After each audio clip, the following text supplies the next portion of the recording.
ഇന്ന് നമ്മളൊരു അടിപൊളി മുളക് കറി ഉണ്ടാക്കുന്നത്. കൊഴുവ മീനാണ് കേട്ടോ നമ്മൾ അതിന് വേണ്ടി എടുത്തിരിക്കുന്നത്.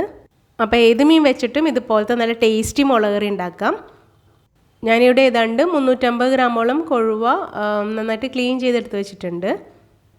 ആദ്യം നമുക്ക് കൊഴുവക്കറിക്ക് മസാല തയ്യാറാക്കണം. അപ്പോൾ മിക്സിയുടെ ഒരു ചെറിയ ജാറിലേക്ക് നമുക്ക് ഒരു 5 ഉള്ളി ഇട്ട് കൊടുക്കാം. ചുവന്നുള്ളി അത്യാവശ്യം വലുപ്പമുള്ളതാണ്. പിന്നെ ഒരു ചെറിയ കഷ്ണം ഇഞ്ചി ഇട്ട് കൊടുക്കാം. ഇതിനകത്തേക്ക് നമുക്കൊരു 4 ഉണക്കമുളക് ഇട്ട് കൊടുക്കാം. ഞെട്ടെല്ലാം കളഞ്ഞിട്ടാണ് ഇട്ട് കൊടുത്തത്. ഇനി 1 ടീസ്പൂൺ കുരുമുളക് ഇട്ട് കൊടുക്കാം. ഇനി ഇതെല്ലാം ചെറുതായിട്ടൊന്ന് ക്രഷ് ചെയ്തെടുക്കാം. ഒട്ടും അരഞ്ഞു പോകരുത് കേട്ടോ, ചെറുതായിട്ടൊന്ന് ക്രഷ് ചെയ്തെടുത്താൽ മതി. ഇത്രയും മതി. ഈ കറിക്ക് നമ്മൾ ക്രഷ് ചെയ്ത് കുരുമുളകാണ് ഇടുന്നത്. ഇനി ക്രഷ് ചെയ്ത് കുരുമുളക് നിങ്ങൾക്ക് ഇഷ്ടമല്ല, കുരുമുളക് കടിക്കുന്നത് ഇഷ്ടമല്ല എന്നുണ്ടെങ്കിൽ 1/2 ടീസ്പൂൺ കുരുമുളക് പൊടി ഇട്ട് കൊടുത്താൽ മതിയേ. ഇനി ഇതിനകത്തേക്ക് നമുക്കൊരു 1.5 table spoon Kashmiri chilli powder ഇട്ട് കൊടുക്കാം. 1/2 ടേബിൾ സ്പൂൺ എരിവുള്ള ചില്ലി പൗഡർ ഇട്ട് കൊടുക്കാം. ഈ കറിക്ക് അത്യാവശ്യം എരിവുണ്ടാകും, നമ്മൾ കുരുമുളക് ഇട്ട് കൊടുത്താണല്ലോ. അപ്പോൾ ഇനി അത്ര എരിവ് നിങ്ങൾക്ക് വേണ്ടാന്നുണ്ടെങ്കിൽ ഈ എരിവുള്ള മുളക് പൊടി മാറ്റിയിട്ട് നമുക്ക് പകരം കാശ്മീരി ചില്ലി പൗഡർ തന്നെ ഇട്ട് കൊടുത്താൽ മതി. ഇനി ഇതിനകത്തേക്ക് ഒരു ചെറിയ തക്കാളി കട്ട് ചെയ്തിട്ട് കൊടുക്കാം. എന്നിട്ട് ഇതെല്ലാം കൂടി ഒന്നും കൂടി നമുക്കൊന്ന് ക്രഷ് ചെയ്തെടുക്കാം. ഒട്ടും തന്നെ അരഞ്ഞു പോവരുത്, ഈ ഒരു പരുവത്തിൽ മതിയാവും. ഇനി ഇവിടെ ഒരു മൺചട്ടി ചൂടാക്കാൻ വെച്ചിട്ടുണ്ട്. അതിനകത്തേക്ക് നമുക്ക് കുറച്ച് വേപ്പില ഇട്ട് കൊടുക്കാം.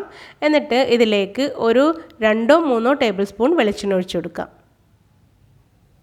വെളിച്ചെണ്ണ ചെറുതായിട്ടൊന്ന് ചൂടായി തുടങ്ങുമ്പം നമുക്ക് നേരത്തെ ക്രഷ് ചെയ്ത് വെച്ച മസാല ഇതിനകത്തേക്ക് ഇട്ട് കൊടുക്കാം.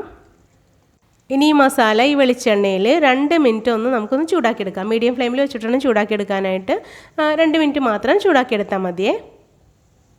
ഈ മസാല നമുക്ക് 2 വിധത്തിൽ ഉണ്ടാക്കാം. കുരുമുളകിൻ്റെ ടേസ്റ്റ് അധികം ഇഷ്ടമില്ലാത്തവർക്ക് കുരുമുളക് ഒഴിവാക്കാം കേട്ടോ, ഒട്ടും ഇടേണ്ട കാര്യമില്ല. കുരുമുളക് ഇടാതെ ഒരു പ്രത്യേക സ്വാദ് തന്നെയാണ്. ഇനി കുരുമുളക് ഇട്ടാലും അതിൻ്റേതായ ഒരു സ്വാദുണ്ട് കേട്ടോ. ഇനി ഇതിനകത്തേക്ക് നമുക്ക് ആ ജാറ് കഴുകി അല്പം വെള്ളം ഒഴിച്ചു കൊടുക്കാം. എന്നിട്ട് അതും ഒന്ന് ചൂടാക്കിയെടുക്കാം. അപ്പോൾ ഇതുവരെ ഈ വീഡിയോ ഇഷ്ടമായാൽ തീർച്ചയായും ഒരു ലൈക്ക് കൊടുത്തേക്കണേ. ഈ ചാനൽ സബ്സ്ക്രൈബ് ചെയ്യാത്തവർ സബ്സ്ക്രൈബ് ചെയ്തതിന് സപ്പോർട്ടും കൂടി ചെയ്തേക്കണേ. മാത്രമല്ല ഞാനിടുന്ന പുതിയ വീഡിയോസും കണ്ട് അഭിപ്രായങ്ങൾ എനിക്ക് കമൻറ്റ് ചെയ്യണേ. ഇനി നമുക്ക് ഇതിനകത്തേക്ക് ആവശ്യത്തിന് വെള്ളം ഒഴിച്ചു കൊടുക്കണം. ഞാനിവിടെ അല്പം ലൂസ് ചാറായിട്ടാണ് എടുക്കുന്നത്, നന്നായിട്ട് തിക്കായിട്ട് എടുക്കുന്നില്ല. അപ്പോൾ അതുകൊണ്ട് ഞാൻ 1 കപ്പ് വെള്ളം മുഴുവൻ ഇതിനകത്തേക്ക് ഒഴിച്ചു കൊടുക്കുന്നുണ്ട്.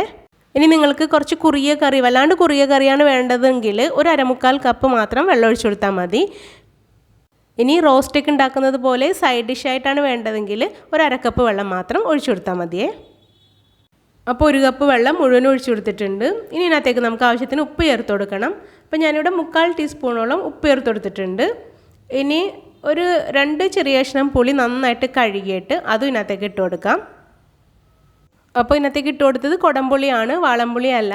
ചെറിയ കഷ്ണം പുളി ആയതുകൊണ്ടാണ് നമ്മൾ 2 കഷ്ണം ഇട്ട് കൊടുത്തത്.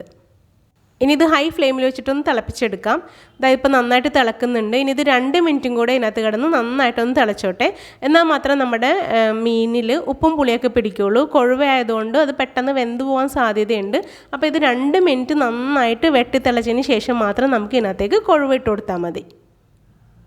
ഈ മീനൊരു തിള വരുമ്പോൾ തന്നെ വെന്ത് പോകും. അപ്പോൾ കറിക്ക് വേണ്ടത്ര പുളിയൊന്നും പിടിക്കില്ല. അപ്പോൾ അതുകൊണ്ടാണ് നമ്മൾ ഹൈ ഫ്ലെയിമിൽ വെച്ചിട്ട് ഇത് 2 മിനിറ്റ് ഒന്ന് തിളപ്പിച്ചെടുത്തത്. ഇനി നമുക്ക് ആ ക്ലീൻ ചെയ്ത് വെച്ച കൊഴുവെല്ലാം ഇതിനകത്തേക്ക് ഇട്ട് കൊടുക്കാം. ഇനി ഇതൊന്ന് പതുക്കെ ഒന്ന് ഇളക്കി കൊടുക്കാം. എന്നിട്ട് ഹൈ ഫ്ലെയിമിൽ തന്നെ വയ്ക്കാം, ഇത് നന്നായിട്ടൊന്ന് തിളക്കുന്നത് വരെ. ഇപ്പം തിളച്ച് തുടങ്ങിയിട്ടുണ്ട്. കൊഴുവ ഇപ്പം തന്നെ ഒന്ന് ചെറുതായിട്ട് വെന്ത് തുടങ്ങിയിട്ടുണ്ട് കേട്ടോ.